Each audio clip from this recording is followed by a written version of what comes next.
So the form goes as such. There are as many stanzas as there are lines in each stanza. Each stanza has one line that travels through the stanza, so it takes on a different position in each stanza. So it comes up in a different spot in every line.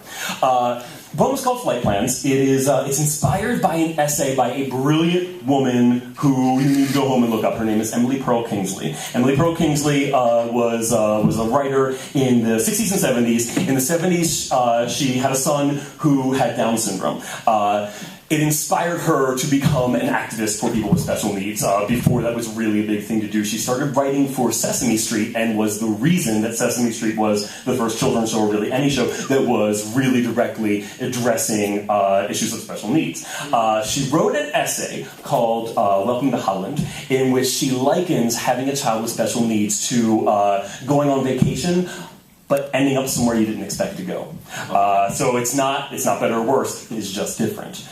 So it begins with a quote from that. When you're going to have a baby, it's like planning a fabulous vacation trip to Italy. You buy a bunch of guidebooks and make your wonderful plans. From Emily Perl Kingsley's Welcome to Holland, Flight Plans.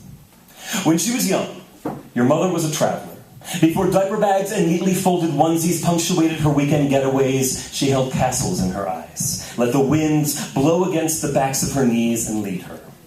Your mother was a traveler, like she would one day touch down squarely inside her calling, as though her destiny were scattered throughout the world to be collected one plane ticket at a time.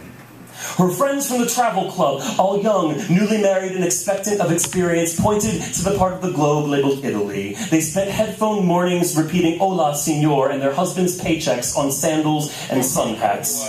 Her friends were sunshine-bound visitors, but your mother was a traveler. She taught herself the tarantella from old movies on TV, tried her hand at puttanescas and gnocchi, interviewed friends for anecdotes, and studied Modigliani. Your mother was a traveler who knew what was important.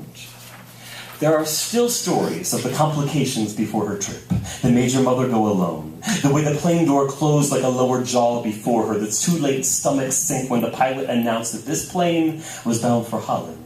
Suddenly, your mother was a traveler stripped of fellow tourists, staring at the stoic irrelevance of her guidebooks. Looking back, she's ashamed of how long she spent cursing her chosen itinerary, stumbling over an unfamiliar language that had no translation for her pleas.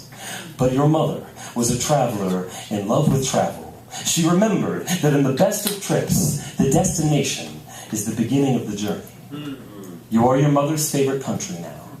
The cartography of your existence is a reminder that your mother was a traveler unwilling to trade gentle hills for Tyrrhenian beaches, who can no longer recall the name of any Mediterranean resort because she sees windmills in your eyes and can name no other place she would rather stay. Oh, come on. Whoa.